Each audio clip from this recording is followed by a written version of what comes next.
하늘에 계신 우리 아버지,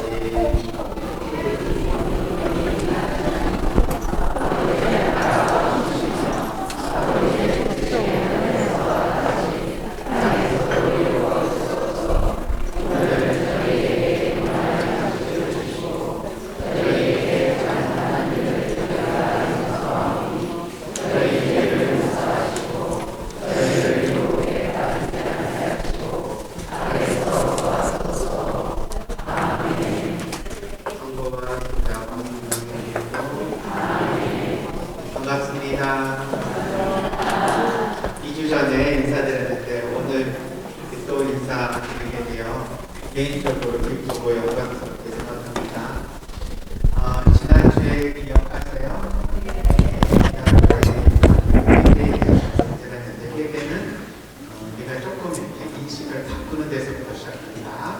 그래서 규범윤리와 덕윤리가 있는데, 규범윤리는 무엇을 하지 말라라고 하는 그러한 개념들이고, 덕윤리는 무엇을 해라라고 하는 덕에 관련된 윤리인데, 규범윤리는 우리가 잘 지켜와도 덕윤리는 잘 지키기가 어렵다. 예를 들면 사랑하라고 하는 개념은 얼만큼 사랑해야 내가 사랑했는지도 잘 모르겠고, 또 웬만큼 사랑 다 하고 있다고 생각하기 때문에 죄의식도 갖기가 되게 어렵다. 그래서 주변 사람들에게 우리가 조금씩 우리가 할 수 있는 사랑의 실천부터 우리가 실천하면 좋겠다 하면서 미안하다라고 이야기를 듣고 싶은 한 자매가 아버지로부터 그 말도 못 듣고 세상을 떠나보는 아버지에게 화가 많이 났던 그런 뒤에도 이렇게 말씀드렸던 것 같습니다.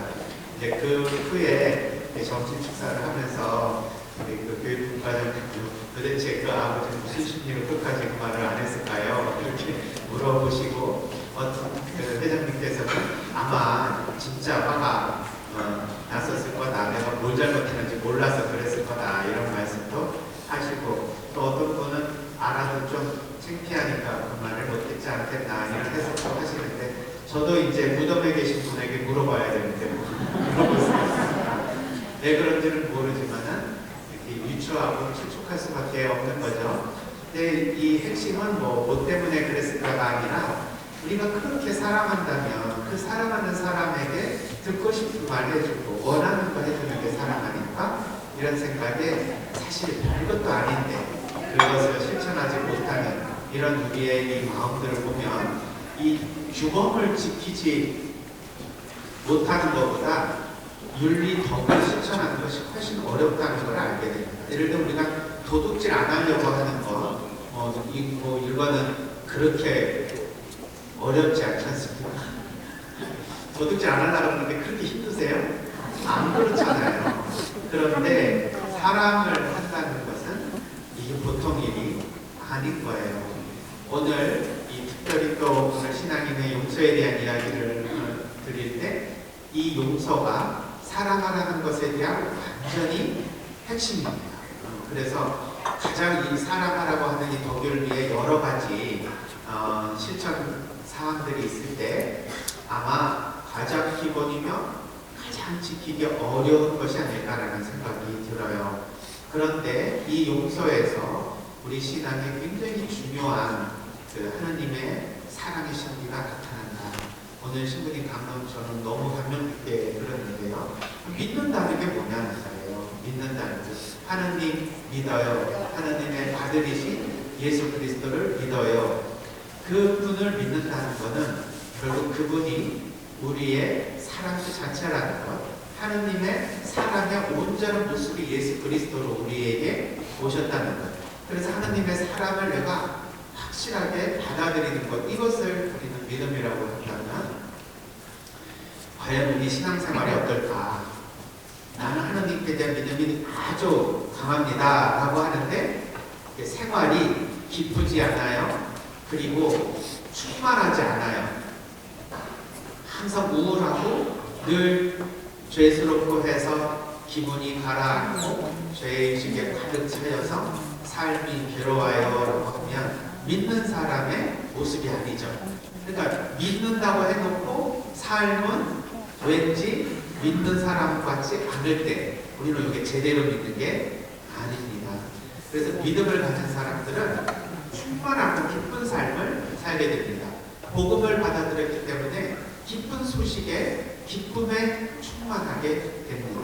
근데 우리의 이 가톨릭 신자분들의 기본적인 이 정서 상태가 어떤지에 대한 것은 사회과학적으로 연구해 본 적은 없는데, 이렇게 교회를 가보면은 막 들썩들썩하면서 막 기쁜데 성당에 가면 기분 좋은 것도 왠지 가라앉아야 될 것 같은 느낌이어서 힘들다고 하시는 분들이 있으세요. 그래서 신부님 저는 천주교라고 안 맞는 것 같아요.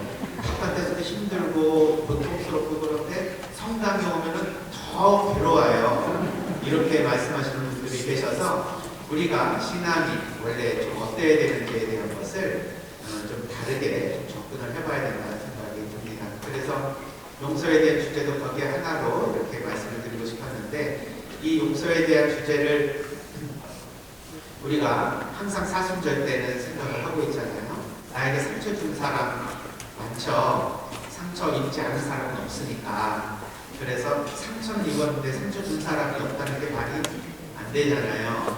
그래서 용서가 우리에게는 늘 필요한데, 우리 신앙인들은 용서하고 싶어도 또 용서해야 된다는 말이면서도 용서가 안 돼서 나는 용서도 못하는 사람인가 봐, 이렇게 상처받은 것도 힘든데 용서도 못하는 사람처럼 느껴져서 이중으로 괴롭게 살고 있습니다. 그리고 어떤 분들은 나는 용서는 안 되니까 포기할래요. 저는 하느님께 이렇게 사랑받지 못하는 사람일 것 같아요. 용서도 못한다 하고 하느님한테 야단맞을 것 같아요. 상처받아서 힘든 영혼이 용서도 못해서 더 힘들어야 되겠습니까? 예수님께서는 7번씩 70번이라도 용서하라 했는데, 그러면 도대체 어떻게 하면 용서가 잘 됩니까? 하고 우리가 물어보질 않아서 예수님이 대답을 안 해주신 것 같아요. 그래서 예수님 이후에 많은 사람들이 어떻게 하면 용서를 잘할 수 있을까를 연구를 하기 시작했습니다. 그래서 현재는요, 이 상담과 심리치료 영역에 용서라고 하는 주제를 치유의 굉장히 중요한 도구로 사용해요. 예전에는 종교에서 용서하라고 하면서 용서를 통해서 치유받는 사람들이 많이 있었다는 것은 알았지만, 또 어떻게 용서가 이루어지고 그 용서의 과정이 어떻게 전개가 되어서 치유까지 이어지는지에 대한 연구는 없었어요. 그래서 용서할 수 있는 사람하고 없는 사람이 있는가 보다 하고만 생각했단 말이죠. 그런데 용서할 수 있는 사람이 따로 있는 게 아니라 우리 모두가 다 용서를 잘 할 수 있어요. 그런데 잘 모르기 때문에, 그것이 무엇인지에 대해서 배우지 못했기 때문에도 그럴 수 있어요. 나중에 제가 시간이 되면 제가 이제 교구 성령 세식 봉사회 지도식부도 하고 있는데요. 우리 그 성령 기도회를 중심으로 해서 이 용서 프로그램이라든지 용서가 잘 되지 않으신 분들을 위해서 집단으로 한 10주 정도 이렇게 프로그램을 하게 되면 조금 이렇게 도와드릴 수가 있거든요. 그래서 그런 용서 프로그램도 아마 이제 주보에 나오시면 함께 참여해 주시면 좋겠다는 생각이 듭니다. 아직은 어떻게 구상을 할지는 잘 모르겠는데, 저 혼자 할 수 있는 일은 아니니까 좀 함께 할 수 있는 힘들을 모아서 전문가들과 함께 우리가 신앙생활에서 정말 고통받고 상처받는데 용서를 통해서 치유받아야 될 분들이 용서가 어려워서 치유가 안 되는 분들 함께 하고 싶은 마음에서 그런 교육도 하고 있다는 거 말씀을 드리고 싶었습니다. 이제 많이 들어오셨으니까 천천히 시작해 볼게요. 신부님 잠깐만 죄송합니다. 저 6214-5608-0302-4226 저 4개 때문에 지금 뒤쪽이 정리가 안 되고 있어요. 지금 나만 아니겠지 하시지 말고 6214-5608-0302-4226 차주분께서 빨리 차량 이동해 주시기 바랍니다. 죄송합니다. 네, 저 뒤에 차 번호 나와 있습니다. 차주는 차량 이동해 주시면 감사하겠습니다.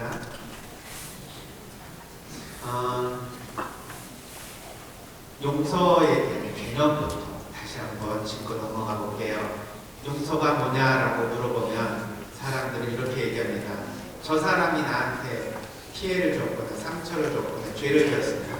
그 사람의 죄를 내가 용서해 주는 거 아닙니까? 용서가 뭡니까? 용서가 죄를 용서해 주는 것이죠. 이 얘기가 맞습니까?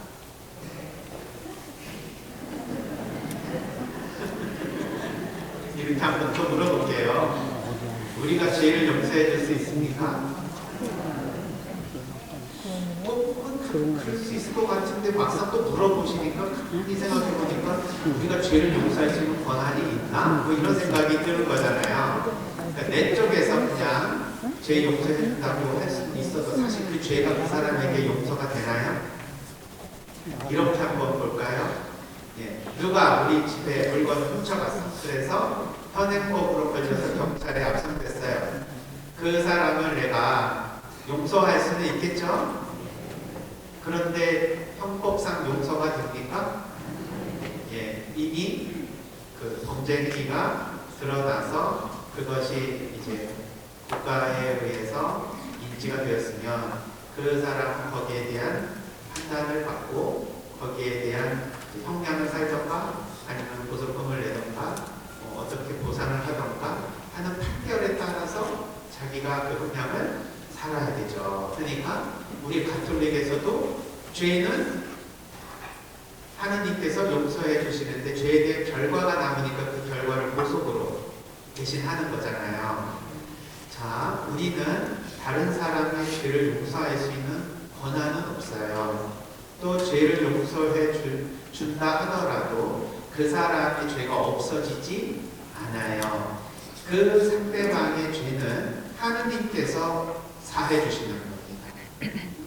물론 사제의 고해를 통해서 사제에게 고해를 통해서 사제를 통해서 하느님께서 그분에게 용서를 해주시는 거예요. 그렇다면 우리는 그 가해자, 나에게 상처를 준 사람을 용서한다고 했을 때 뭐를 용서해 주는 걸까요?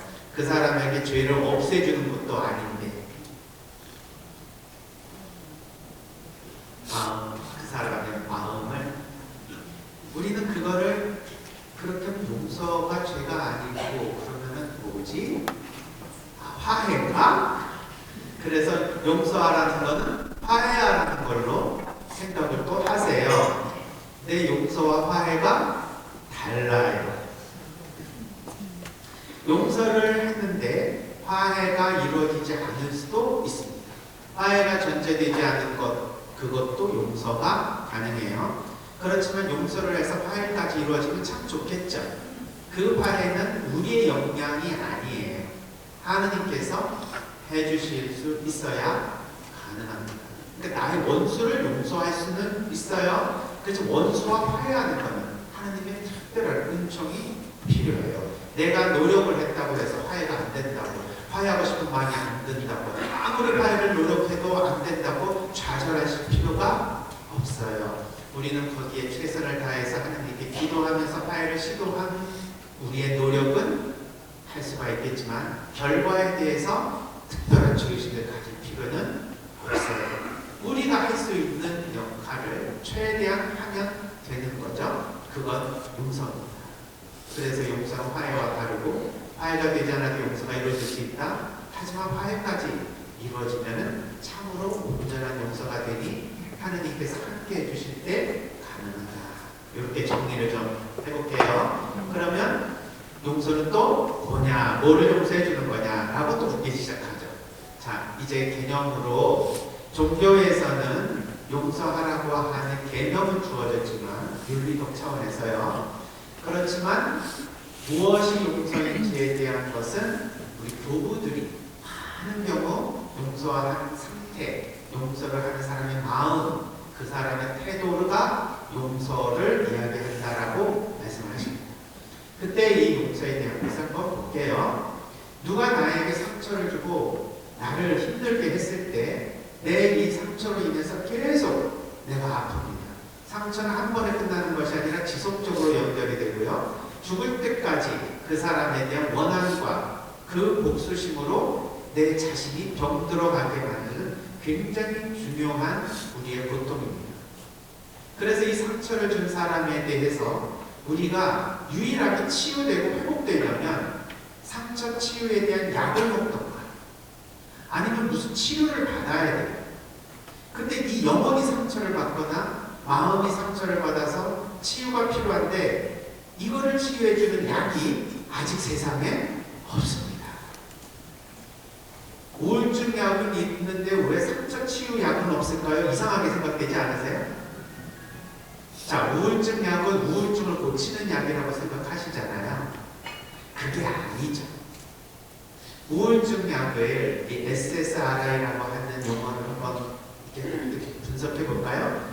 S는 selective라고 하는 선택적이라는 뜻이에요. 세로토닌의 S가 또 붙어요. reuptake라고 하는 재흡수라는 용어가 있어요. 마지막 I는 inhibitor, 금지제다, 방어제다. 즉 우리 몸 안에 우리를 회복시켜 줄 수 있는 세로토닌이 분비되는데 이 세로토닌이 다시 재흡수되는 경우 우리는 이 마음의 평정을 또는 기쁨을 유지하기가 되게 어렵습니다. 그래서 이 마음의 항상성 또는 평정심을 유지하고 삶을 잘 살 수 있도록 윤활유가 필요한데 이게 세로토닌이라면 세로토닌이 자연적으로 발생하는데 그게 재흡수되는 거를 막아주는 약이 항우울제예요. 그럼 항우울제는 우리가 스스로 기쁨을 회복하려고 하는데 그거를 다시 못하게 하지 못하도록 만든다.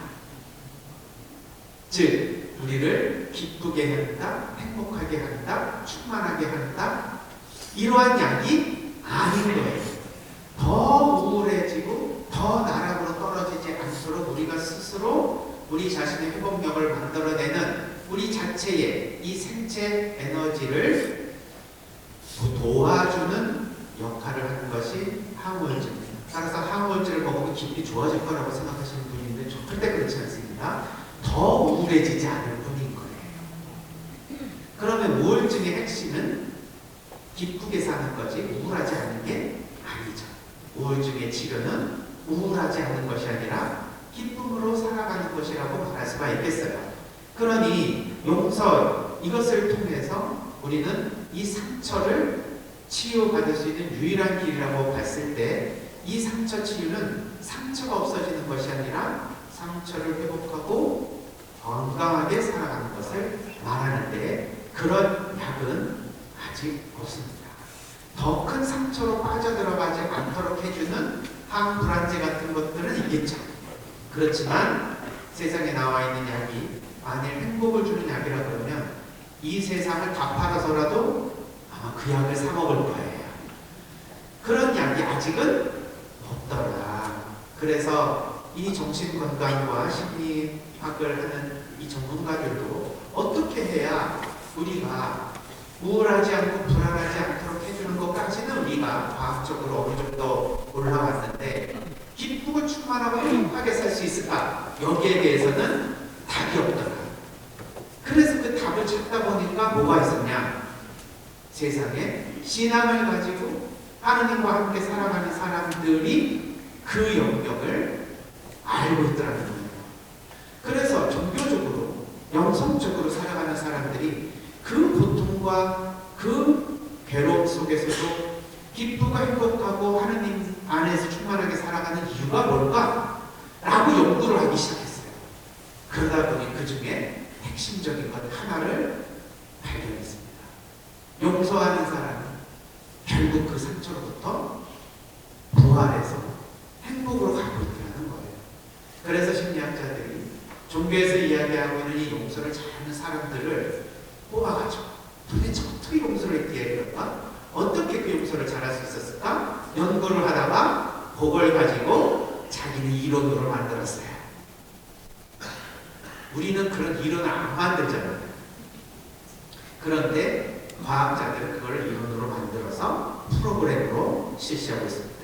예를 들면 미국에서 가장 우선적으로 실현을 했는데 이 프레드 러스킨이라고 하는 학자가 스탠포드 대학에서 이제 용서 프로젝트를 하면서 수많은 사람들이 종교 안에서 용서하라고 해서 용서하려고 했는데 용서가 안 되는 사람들을 상담과 심리치료 센터로 데리고 와서 그쪽에서 용서를 가능하게 만들어줘서 치유를 해준다 이 말이에요. 이게 사실은 우리가 해야 될 일을 우리 심리학자들이 하고 있습니다. 로버트 앤라이트라고 하는 학자는 위스콘신 메디슨에서 용서라고 하는 학문을 확립을 하고 거기에 용서 프로젝트를 하고 있어요. 미국 중부죠. 그리고 저기 버지니아 미국 동부에서는 에버레트 워딩턴이라는 학자가 용서 프로젝트를 합니다. 근데 이 걸출한 3명의 심리학자들이 종교에서 해왔던 지금까지 용서에 대해서 이거를 프로그램으로 만들어서 일상에 사람들에게 용서를 통해서 치유를 해주고 있는 거예요. 그런데 거기에 핵심이 부족합니다. 그 핵심이 뭐냐면 그런 심리학적 용서는 가능해졌는데 화해까지 이루어지지 않으니까 온전해지지가 않는 거예요. 그래서 이 신앙 안에서 용서를 하는 것에 대한 특징은 일반 정신의학과 심리학에서 하는 용서와 플러스 알파로 하느님의 큰 사랑으로 화해까지로 이끌 수 있는 힘이 여기에 있으니 사실은 우리가 그 어떤 심리치료나 정신의학센터보다도 이 신앙이 우리에게 가져다주는 유익은 실로 엄청납니다. 근데 우리가 이 안에서 그것을 체험하지 못한다는 것은 약간의 방법론 또는 그 정보를 알 수가 없기 때문에 그랬습니다. 그래서 저도 관심이 많은 것이 우리의 이 영적 자산이 이렇게 풍부한 우리 하느님 이 공동체 안에서 우리가 제일 잘할 수 있는 그런 치유의 회복을 우리가 먼저 회복하고 치유의 경험을 통해서 세상으로 나아간다면 우리가 이렇게 선교가 잘 안 돼요. 하느님 없이도 잘 살아가는 사람에게 하느님 전하기가 너무 힘들어요. 이런 분들에게 새로운 선교의 모습을 보여줄 수가 있겠죠. 그래서 우리 용서에 대한 개념을 이제 심리학적으로 만들어진 개념과 함께 다시 한번 정리를 해보도록 합시다. 용서는 죄를 용서해 주는 것도 아니고 화해를 하는 것도 아니고 내 마음 안에 있는 그 가해자, 그 원수를 더 이상 내가 내 마음 속에서 갖고 있지 않고 내어보내겠다. 이게 용서의 가장 중요한 개념입니다. 내가 나를 괴롭게 했던 그 사람이 내 안에서 기억이 됩니다. 우리는 약간 잊어버리고 새롭게 살자 이렇게 누가 충고해 주잖아요. 그런데 그러면 그럴수록 나한테 상처를 준 사람이 잊어버려집니까? 아니면 더 생생하게 기억됩니까? 생생하게 기억되죠. 이 생생하게 기억되기 때문에 억지로 잊어버리려고 하면 더 기억이 돼요. 나중에 핸드폰에서 배꼽 효과라고 한번 찾아보세요. 배꼽을 떠올리지 마라 그러면 더 배꼽이 떠오릅니다. 그래서 하버드 대학에서 한 심리학 실험인데 우리가 무엇에 자꾸 그것을 안 하려고 하면 이상하게 거기에 의식이 집중돼서 더 그것이 떠오르게 되기 때문에 누구를 자꾸 잊어버리려고 하면 더 기억이 나는 거예요. 그러니까 그런 방식은 소용이 없습니다. 그리고 우리 뇌는 나를 상처 준 사람을 잊어버릴 수가 없어요. 그러니까 잊어버리려고 생각하지 마세요. 더 잘 기억하세요. 그럼 더 상처받을 텐데요. 아니에요. 다르게 기억되는 거예요. 그 사람이 나에게 상처를 준 그 사건과 그 사람이 나에게 어떻게 했는지에 대한 나의 해석이 다른 방식으로 기억이 되면 이제 그 사람을 내 마음에서 흘려보낼 수가 있습니다. 내가 생각하는 방식대로 생각하면 흘려버릴 수가 없어요. 왜? 복수를 해야지. 안 같은 걸 해야지. 그리고 그 인간의 안 되는 꼴을 내가 한번 봐야지. 나한테 그렇게 상처를 준 인간이 얼마나 철저하게 못 살면서 고통을 당하는지를 내가 봐야 내 마음이 후련하겠습니다. 라고 생각이 들기 때문에 내 방식대로 기억해서는 내 안에 그 사람을 내보낼 수가 없습니다. 다르게 기억을 해야 돼요. 그 다르게 기억하게 만들어주는 게 사실 명성적 상담인 거예요. 그런데 내가 그 사람이 나를 때렸어. 그건 변없는 사실이야. 그래서 내가 상처를 받았어. 그런데 뭘 어떻게 다르게 생각해요? 그 사람이 주먹을 쥐고 있는데 내가 가서 머리로 들이박아가지고 내가 맞은 거라고 내가 이렇게 생각을 해야 됩니까? 이런 얘기가 아닙니다. 똑같은 현상을 전혀 다르게 해석할 수 있는 뇌가 우리에게는 존재해요. 그래서 잠깐 다른 얘기지만 세상의 팩트는 존재하지만 그 팩트를 그대로 우리가 받아들이지 않습니다. 그 팩트는 우리가 해석하면서 우리가 인지를 해요. 그래서 각자 똑같은 사건을 다르게 보는 거예요. 똑같은 역사적 사실을 다르게 해석합니다. 이건 우리의 근본적인 인간의 처지성에서 나오는 거예요. 잘했다 잘못했다 얘기가 아니라 각자 다 다릅니다. 어떤 사람은 하나의 사건을 좋게 보고 어떤 사람은 안 좋게 보는 거는 그건 우리의 인간의 인지 구조 때문에 그래요. 그래서 내가 받은 이 상처도 다르게 생각을 해서 기억을 할 수가 있어요. 그러면 이제 내 마음속에 계속 응어리졌던 그 사람이 나의 마음에서부터 서서히 빠져나갈 수 있는 길을 내어줍니다. 이렇게 우리가 복수하겠다, 안갚음하겠다, 되먹임하겠다 라고 하는 분노와 복수심에 가득 차 있던 내 마음에서 그 가해자를 내 마음에서 빠져나가도록 내어놓아주는 것을 우리는 용서라고 합니다. 이제 조금 그 개념이 잡히실까는 모르겠어요. 그렇게 죄를 용서해 주는 것 같은 방식으로만 생각을 했었을 때 저 인간이 나에게 사과를 하면 용서를 청하면 용서하실 수 있겠죠?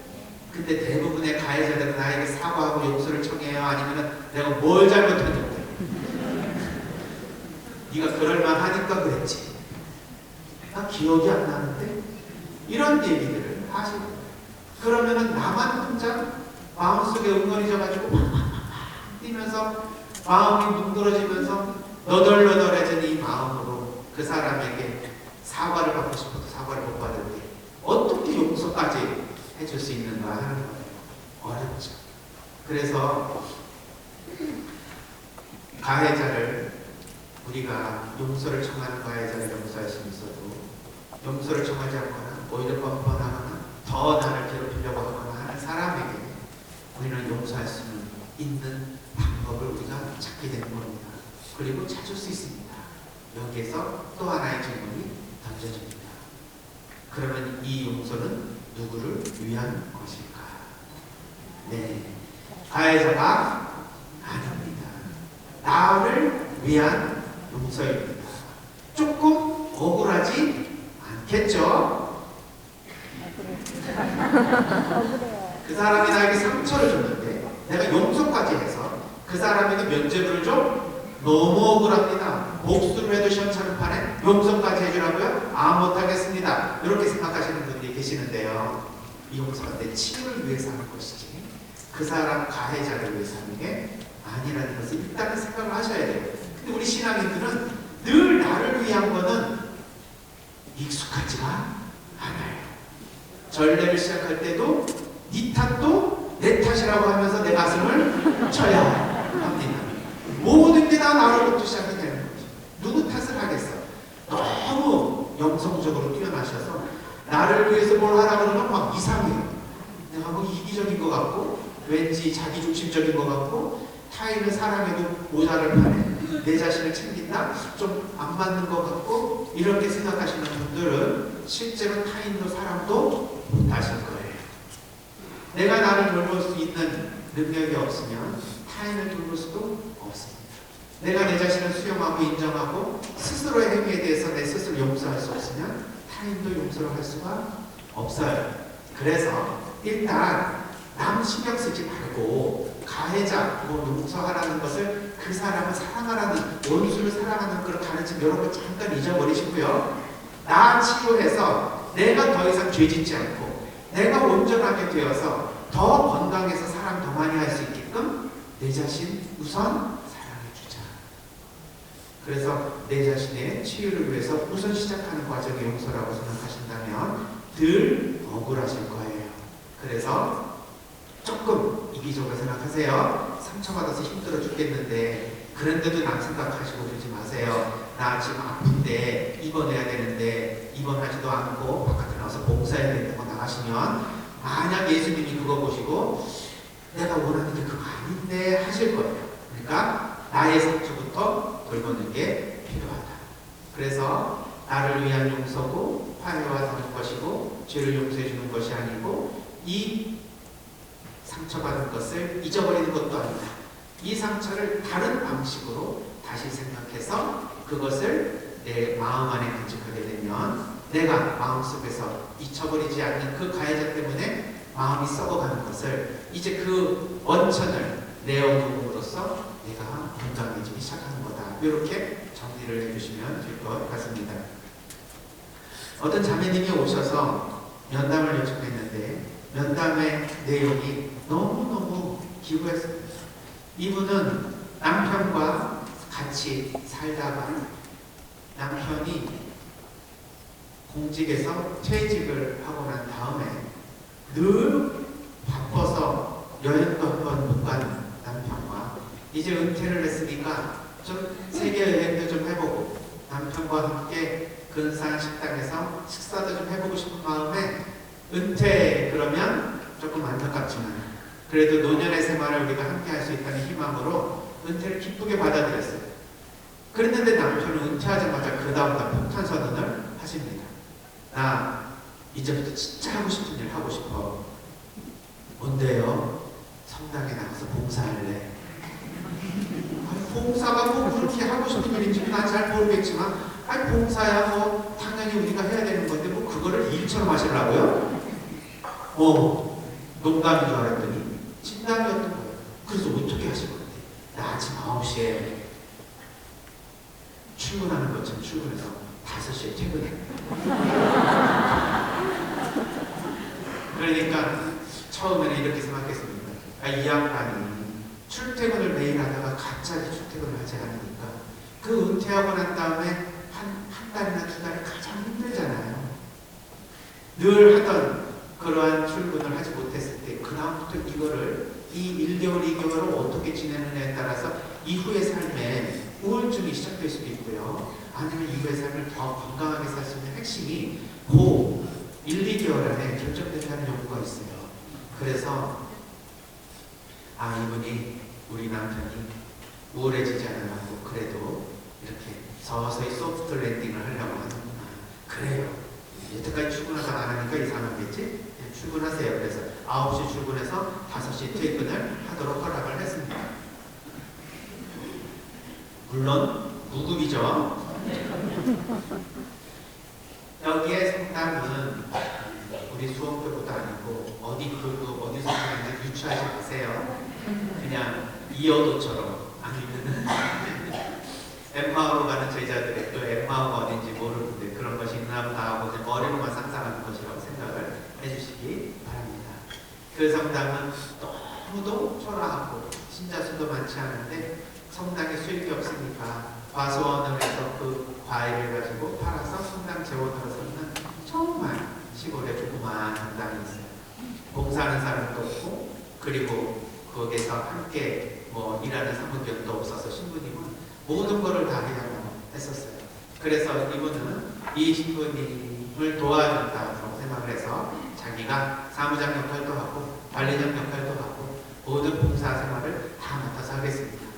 그러면서 아침에 출근하니까 할 일이 너무 많은 거예요.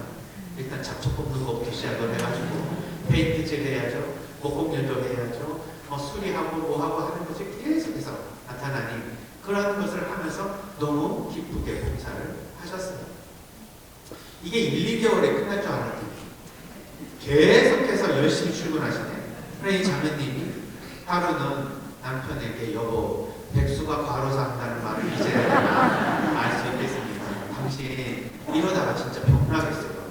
이 공직에 나갔을 때는 그래도 사무직이고 또 그러니까 육체적으로 하는 일이 별로 없었는데 여기에서 늘 막 어디가 막 끓여오시고 막 까지시고 이런 거를 보면서 당신 안 하던 짓 하다가 그러면 진짜 큰일 난다. 좀 쉬엄쉬엄 하시면 안 되나. 그랬더니 남편이 그건 그런데 내가 여태까지 살아오면서 일하면서 이렇게 보람을 느껴본 적이 없어요. 너무 행복해서 내가 하는 거니 당신만 괜찮으면 이렇게 계속해서 좀 하는데 좀 당신 말도 좀 참고해서 좀 쉬엄쉬엄 할게요. 그러세요 하고 그날 남편이 또 9시에 출근하는 거를 배움하고 열심히 집안 청소하고 있는데 한 10시가 좀 넘었는데 성당에서 갑자기 전화가 옵니다. 평상시에 성당에서 전화가 올 일이 없죠. 그래서 깜짝 놀라서 전화를 받았는데 남편분께서 갑자기 응급실에 실려갔으니 빨리 오라는 거예요. 이게 무슨 일인가 싶어서 병원으로 달려갔습니다. 그런데 이미 병원에 도착을 했는데 싸늘한 시신으로 돌아오신 거예요. 하늘이 무너져 내릴 것 같았습니다. 이런 일이 어떻게 나에게 일어날 것인가? 바로 몇 시간 전만 해도 같이 밥 먹고 이야기를 나누면서 즐거운 마음으로 성당에 나갔던 우리 남편이 이제는 다시는 되돌아오지 못하는 그런 죽음으로 돌아왔을 때 이 자매님의 심경이 어떠셨겠어요? 평온할 수 있는 말이 없겠죠. 그만 자리에 털썩 앉아가지고 기절을 하십니다. 그리고 정신을 차려보니 이게 꿈이었으면 좋겠다는 생각에서 또 눈을 질끈 감으면서 계속 자기 자신의 현실을 부정하는 이 엄청난 트라우마 상황에서 정말 놀랐어요. 갑작스럽게 정신을 차리십니다. 그리고 전화기를 들어서 건담 신부님한테 전화를 하세요. 신부님, 우리 남편은 너무 행복하게 신앙생활하면서 봉사하면서 세상을 떠났으니 신부님 그거 제가 너무 잘 알고 있으니까 걱정하지 마세요. 혹시 성당에서 봉사하면서 뭔가 잘못되어가지고 사고를 당했는데 신부님께서 혹시라도 너무 마음속에 염려해서 고민하시고 걱정하실까봐 저희 아무 문제 없으니까 신부님 장례만 잘 치러주세요. 이렇게 신부님을 위로하고 달랠 거예요. 그 경험 없는 상황에서. 자초지종을 들어보면 나무에 올라가서 전지 작업하다가 실족하셔서 그만 이제 세상을 떠나시게 된 건데, 사고를 통해서 세상을 떠났으니 뭐 누구 탓을 합니까? 남편이 자기가 하고 싶지 않은 걸 억지로 누가 하라고 한 것도 아닌데, 그래서 다 받아들이고 이것을 빨리 마무리를 짓기 위해서 신부님 장례 잘 치러주세요 라는 부탁만 했거든요. 근데 이제 장례가 자꾸 미뤄지는 거예요. 왜 그런가 했더니 이 사고 때 이게 정확하게 원인 규명이 되어야 이 장례를 하지, 혹시라도 그 사이에 뭔가 조사할 일들이 있으면 장례가 미뤄진다네요. 그래서 경찰서에서는 이 장례를 허락하지 않고 조사를 계속 해야 된다 뭐 이런 얘기가 있었습니다. 그래서 신부님이 입장이 되게 난처해 주셨죠. 그래서 자매님은 경찰서를 찾아가서 우리 남편이 실족사하는 것에 뭐가 더 문제가 있느냐, 성당과 여기는 전혀 관여되지 않은 것이고 순수하게 우리 남편이 봉사를 하려고 했었던 것이기 때문에 빨리 장례를 치르게 해달라고 계속 탄원을 했기 때문에 4일 만에 장례를 다 끝내고 본인은 이제 집에 들어누워서 식음을 전폐하고 우울증에 빠져서 3개월, 4개월을 침대 위에서 누워서 계셨어요. 근데 가족들이 이제 그것을 보면서 견딜 수가 없었습니다. 이제 아이들도 엄마한테 전화해서 엄마 제발 그래도 산 사람은 살아야 되니까 식사라도 좀 하세요. 이렇게 챙겨줘도 소용이 없는 거예요. 빨리 하나님이 나도 데려가 줬으면 하는 마음밖에 없었습니다. 그러다 동생이 전화를 했는데 갑자기 마른 하늘에 달벼락이 떨어진 것 같은 느낌이 들었어요. 너 이런 거 본당 신부님이 알아? 언니가 이런다고 본당 신부님이 고마울 줄 알아? 성당에서는 한 번이라도 언니 찾아와 봤어?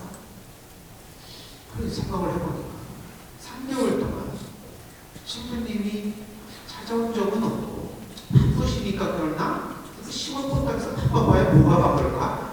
상임위원들이 있기는 하죠. 그래도 미사를 못 나오고 계속해서 내가 여기 누워있다 그러면 본당에서 좀 찾아줄 만도 할 텐데, 공동체나 병자 성사는 그렇다 하더라도 좀 이렇게 공동체 차원에서 방문해 주실 수도 있을 텐데 왜 한 번도 찾아온 적이 없지? 이런 생각을 하니까 서운한 마음 들어오기 시작했습니다. 그래서 용기를 내서 건강 신부님한테 전화를 했어요. 그랬더니 신부님이 전화를 받으셨는데 너무도 싸늘한 목소리에 깜짝 놀랐어요. 그러면서 자매님 무슨 용무로 전화하셨나요? 그래서 자매님께서 신부님 제가 상담 그동안에 못 나가서 너무 죄송합니다. 네 알고 있습니다. 근데 신부님 제가 너무 아파서 갈 수가 없었는데 지금에 와서 생각을 해보니까 조금 성당에서 좀 저를 잊어버리실 것 같기도 하고 이렇게 힘든데 신부님도 전화 한 통 안 해주시고 조금 너무 서운합니다. 이렇게 얘기를 하니까 신부님이 무슨 말씀인지 알겠습니다. 사람이 화장실 들어갈 때하고 나올 때 마음 틀리다는데 이제 조금 시간이 지나니까 마음이 달라지셨죠? 저희들은 다 준비되었으니까 하고 싶은 대로 하세요. 뭘 하고 싶은 대로 하란 말입니까? 아니 이제 와서 전화하신 거 보면 성당에서 그래도 좀 책임이 있으니 보상금이라도 좀 달라고 하시는 거 아닙니까? 신부님 저는 그런 얘기 한 적이 없는데요. 그럼 이제 와서 왜 전화를 하세요? 그러니까 예수님이 너무너무 갑자기 화가 올라와서 신부님 제가 그날 사고 당일날도 신부님한테 전화하지 않았습니까? 어떤 것도 성당에다 좀 책임을 묻지 않겠다니 말씀드리고 신부님 그 걱정 끼쳐드리지 않는다고 했지 않습니까? 그랬죠. 그랬는데 신부님 무슨 말씀입니까? 그런데 그러면은 그걸로 끝나야지 나한테 전화한 이유는 그거 아니냐 이렇게 말씀을 하시니까 저는 너무 억울하고 속상해서 그냥 거기에서 신부님한테 신부님 해도 너무 아시네요. 제가 그런 사람으로 보입니까? 하면서 전화를 끊었습니다. 그리고 3, 4개월 동안 침대 위에서 살아오셨잖아요. 그냥 몸이 다 충갓대로 충났지만 이렇게 살면 안 되겠다고 생각하면서 갑자기 침대를 박차고 나오셨어요.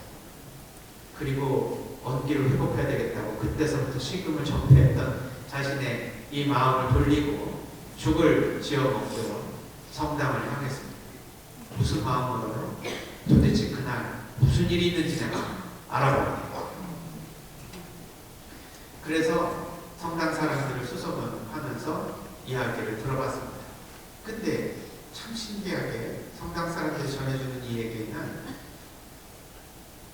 성당에서도 조금 책임이 있을 것 같다라는 얘기가 들려오는 거예요. 그래서 깜짝 놀라가지고 이야기를 계속해서 수습을 해보니 그날 남편이 출근을 해서 이제 나무에 올라가서 전지 작업을 하려고 했는데 아침 미사를 끝나고 신부님과 몇몇 상임위원분들이 이렇게 아침 해장술을 하고 계셨는데 이분이 오시니까 한잔 하고 하시라고 초청을 한 거예요. 근데 나는 그 술 아침에 안 된다고 했지만 조금 그래도 우리가 얼굴 봤는데 그냥 가서 일하시지 말고 우리 같이 한번 한잔만 합시다 해서 마지못해 막걸리 몇 잔을 드시고 올라가셔서 사고를 당하셨다는 얘기를 알게 됩니다. 그렇다면 이 얘기는 뭔가 이렇게 성당 쪽에서도 책임이 있을 수 있다라는 얘기를 변호사를 통해서 알아봤어요. 신부님이 말씀하시는 게 이런 얘기였구나. 그래서 신부님이 혹시라도 교회를 상대로 소송을 할까봐 두려우셨구나. 이 생각은 들었지만 그래도 자기가 어떤 마음을 가지고 사제에게 그리고 교회를 위해서 우리 남편이 희생봉사를 했는데 우리를 그런 식으로밖에 생각을 하지 못하나 하는 마음에 신부님한테 찾아가서 항의를 했지만 신부님은 그때도 더 차가우고 냉정한 태도로 변호사 통해서 다 준비가 끝났으니까 소송하시고 싶으시면 하십시오 하더라는 거예요. 그래서 이 분노의 마음을 가라앉힐 수가 없어서 저를 찾아왔다고 합니다. 그래서 찾아오려면 명분이 있어야 되잖아요. 신부님을 찾아온 이유는 이겁니다. 제가 여기서 소송을 해야 될까요? 말아야 될까요? 여러분들이라면 어떻게 대답해 주시겠습니까? 소송을 하지 말으라 그러면 이분은 마음의 상처를 어떻게 치유할까요? 그렇다고 소송을 하라 그런다고 상처가 치유되는 건 아니지만 그나마도 보상금이라도 받으면 어떤 마음일까요? 내가 이 상처받은 것에 대해서 보상을 받은 건 아니겠지만 그래도 이 억울함을 조금이라도 덜어낼 수도 있겠구나라는 생각을 하시겠죠? 실제로 그 말씀을 하시더라고요. 제가요 보상받고 하려고 하는 거 아닌 거 신부님께 말씀드렸죠. 저 만일 보상 딱 나오면요 그거 가지고 저 고아원 노인복지센터에 기부할 겁니다. 저는 이렇게 나의 원래의 이 좋은 마음을 알아주지 않는 걸 넘어서서 저를 이렇게 2번 우리 가족을 죽이는 그 교회에 난 더 이상 살아갈 힘이 없습니다. 신앙도 포기할 겁니다. 이렇게 말씀을 하시는 거예요. 그래서 소송을 해도 치유가 안 되고 소송을 안 해도 치유가 안 될 거면 어떻게 치유를 받으실 수 있을까요? 우리 신앙인의 삶이 거의 다 이런 모습이 아닐까 싶어요. 제일 큰 상처는 가장 가까운 사람한테 받는데 그 사람이 가장 사랑하는 사람이 순간적으로 왼수에 돌변한 거예요. 이 왼수를 죽여 살려 이러시잖아요. 죽여도 해결이 안 되고 살아도 해결이 안 되고 이 깝깝한 걸 어떻게 해결해야 됩니까? 그러니 이 문드러진 가슴을 계속 부여잡고 너덜너덜해진 마음으로 항상 성당 앞에서 예수님 치유해 주세요 하고 우리가 버티면서 살아가는 것이 우리 신앙입니까? 예수님의 그 기쁜 소식과 그 치유의 은사는 어디에서 오는 것인가? 저에게 찾아온 이유는 사실 겉으로는 소송을 할까요 말까요인데요. 그게 아니었던 거죠. 교회를 또 교회 대표자인 그 사제에게 받은 상처를 그 어떤 사람이 아닌 사저로부터 위로를 받고 싶어서 오신 것 같았어요. 저는 대답을 할 수가 없었어요. 그냥 그 자매님이 얼마나 힘들게 지금까지 살아오셨는지 그 고통과 상처가 얼마나 힘들었고 그것으로 인해서 잘 살아가려고 노력을 했지만 더 큰 상처를 또 받으시면서 이제 더 이상 살 수 있는 힘이 없는 이 상황에서 이분에게 필요한 것은 예수님의 따뜻한 위로밖에는 없다는 생각이 들었습니다. 우리가 남을 위로한다는 것이 어떤 것인지 그리고 어떻게 해야 위로가 되는지를 잘 배우지 못했어요. 그래서 누가 어떤 상처를 당하면 아유 툭툭 털 잊어버려 이렇게 말한다든지 그건 아무것도 아니야 이런다든지 심지어는 자식을 잃어버린 부모에게 아유 더 커가지고 나중에 더 큰 죄 짓고 대죄 짓고 저 주님만 보고 다니 지금 빨리 하느님이 데려가신 거예요 이런다든지 해서 오히려 안함만 못하는 그 어줍지 않은 충고나 막 이러한 조언으로 위로를 한다고 하면서 더 큰 상처를 주는 게 우리잖아요. 그러니까 이 위로를 어떻게 해야 되는지를 빨리 이 수능에다가 이 교과목으로 넣어가지고 사람과 살아갈 수 있는 법 어떻게 해야 위로를 할 수 있는지 어떻게 치료할 수 있는지는 살아가는 데 있어서 우리가 정말 충만하게 행복하게 살 수 있는 교과목이 하나 있었으면 좋겠어요. 한 번도 우리가 그런 공부를 해본 적이 없단 말이죠. 근데 이때 위로는 doing으로 하는 게 아니라고 합니다. doing, 말로 행동으로 이렇게 하는 게 아니라 being, 존재로 한다. 존재로 하는 게 뭘까요? 그냥 같이 그 시간에 내 마음과 영혼을 다 모아서 현존해 주는 거예요. 그분과 함께. 그 고통의 시간을 같이 있어주는 거예요. 비 맞는 사람에게 우산 갖다 받쳐주는 게 아니라 함께 비 맞아주면서 앉아있는 거예요. 그때의 핵심은 얼마나 큰 상처를 받아서 이 마음이 괴로움지에 대한 공감하는 마음뿐인 거죠. 아유 빨리 이 자매님하고 면담 끝나고 빨리 가서 맛있는 점심 먹어야 되는데 이런 생각하면서 영혼이 딴 데가 있는 상태에서 여기 앉아있다? 내 속에서 일어난 일이니까 이분이 모르겠지? 천만의 말씀이겠죠.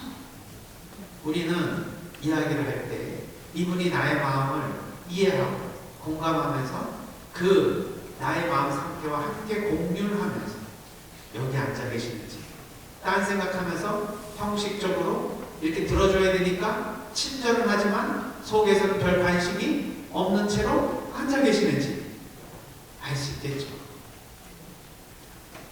참으로 가슴이 무너지는 마음으로 함께 같이 있어주는 그 시간밖에는 사죄로 살 게 없습니다. 그리고 하나님의 따뜻한 위로가 이 자매님에게 지금 이 순간 내릴 수 있도록 기도해 주면서 안수를 해주시고요. 자매님에게 소송을 하고 싶으면 하세요. 하고 싶지 않으시면 안 하셔도 좋지만 그게 중요한 게 아닙니다. 자매님에게는 지금 하나님의 따뜻한 위로와 사랑이 필요한데 이것을 어떻게든지 자매님께서 느끼실 수 있도록 성령께서 함께 해주시기를 기도드립니다 하면서 안수하고 같이 기도를 15분 동안 같이 해드렸습니다. 그들이 이제 이 자매님이 그 이후에 신부님 제가 잘 생각해서 판단하겠습니다 하고 그냥 아주 쿨하게 가셨어요. 고소를 하셨겠어요? 안 하셨겠어요? 여기서 했다 그러면 갑자기 반전이네 이러실 거예요. 네, 중요한 것은 고소를 하고 안 하고가 아니었죠. 내 마음의 상처가 너무 심해서 그나마도 상처 치유는 아니더라도 상처를 좀 덜려면 보복하고 싶고 복수하고 싶고 상처를 오히려 가해자에게 주고 싶은 마음이 우리에게 있는 거예요. 그거는 아무리 우리가 복수를 해도 우리의 상처가 치유되지 않는다는 것이 심리학적 연구로 밝혀졌습니다. 가족을 잃어버린 그 많은 사람들이 그 가해자가 잡혀가지고 사형 선고를 당하는 그 모습을 지켜보게 하면서 내 마음의 응어리가 가라앉는지를 측정했더니 아니에요. 더 괴로워져. 그리고 더 혐오스럽고 차라리 이 모습을 안 보는 게 좋았을 뻔했다라고 이야기들을 하십니다. 그것은 우리가 선한 하나님으로부터 태어났기 때문에 그렇습니다. 악을 보면서 그 악을 악의 수단으로 처단한다는 그 자체도 우리에게는 기쁨을 가져다 주지 않습니다. 우리는 어떻든 간에 태생부터 뼛속까지 하나님의 선함을 입고 태어난 사람들이에요. 그래서 내가 받은 상처를 정당화하면서 또는 의뢰인 그래야 된다고 생각하면서 복수하고 되먹임을 한다고 해서 우리가 치유되지 않는다는 것을 알게 됩니다. 예전에 간디는 그것을 누구도 잘 알았죠. 비폭력에 저항을 해야 됩니다. 총과 칼로 우리를 죽이는 사람 앞에 우리가 아무 무장 없이 나의 생명으로 맞서는 그 행위를 통해 상대방의 무기를 내려놓는 그것만이 유일하게 폭력의 악순환을 끊을 수 있는 대안이다. 저항하지 않고 비폭력을 행사하는 게 좋아서가 아니다. 유일하게 그 사람 마음 안에 선의 스위치를 켜는 방법은 그 방법밖에 없다는 것을 얘기해 주는 거죠. 그래서 우리가 진정으로 용서를 하기 위해서는 하나님의 자비와 사랑이 우리에게 얼마나 큰 위로가 되는지 그 느낌을 우리가 받을 수 있어야 됩니다. 이분이 교회를 용서하고 또 사죄를 이해하고 용서하는 과정을 걸었어요. 사죄다 했을 때 그분이 똑같은 사죄가 아니에요. 개인적으로도 또 심리적으로도 부족함이 있고 취약함이 있었을 거예요. 그거를 잘 생각을 하면서 그냥 본당 신부님으로 기억했던 그 분을 하나의 하느님의 사랑받는 그 제자로 다시 한번 생각을 하면서 다르게 기억을 하고 다르게 사건을 재구성하면서 자기가 이제 교회와 사제로부터 상처받은 그 마음을 내려놓기 시작합니다. 그러면서 한참 후에 더 성장한 자신의 모습을 체험했다고 고백합니다. 이건 외상 후 트라우마라고 보통 얘기를 하는 외상 후 장애가 남는 사람이 있고 외상 후 성장으로 가는 사람이 있습니다. 대략 연구에 의하면 트라우마를 겪은 사람의 80%가 성장으로 나간다고 합니다. 그러나 20%는 장애를 안고 세상에서 꺼져가요. 생명이에요. 그러니 트라우마는 겪지 말아야 되는 겁니다. 그러나 때로는 성장을 위해서 하느님께서 허락해 주실 수도 있다는 생각을 하게 돼요. 성장을 하기 위해서는 자연적으로 성장을 하는 과정도 있지만 이런 트라우마를 통해서 성장해야 되는 영역이 따로 있습니다. 우리가 영적으로 성장한다는 것은 십자가라고 하는 어떻게 보면 세속에서 이야기하는 트라우마를 우리가 수용을 해서 그걸 통해서 성장을 하게 되면 이걸 우리는 부활 체험이라고 이야기를 합니다. 십자가는 그 자체의 의미라기보단 부활이 있을 때의 의미가 발생합니다. 우리의 이 고통은 우리가 이후에 이걸 통해서 성장을 하기 위한 하느님의 시련이라는 것 안에서 의미가 발생합니다. 많이 성장을 하지 못하면 이 고통 아무 의미가 없습니다. 그리고 오히려 내가 더 퇴보하고 그걸로 인해서 장애를 얻고 결국 생명이 꺼져가는 그러한 더 큰 우리의 죄가 될 수가 있겠죠. 그래서 우리의 이 고통을 우리가 용서라고 하는 그 과정을 통해서 이제 이 십자가를 통한 부활을 우리가 체험할 순간인 것 같습니다. 내가 어떤 상처를 통해서 어떤 상처를 준 가해자를 마음속에 두고 고통스러워 하십니까? 이것이 나에게 있어서 영적인 성장을 하기 위한 훈련 파트너다. 이런 생각을 하시면 이 트라우마를 내가 겪고 성장할 수 있는 좋은 기회로 우리가 받아들일 수 있을 것입니다.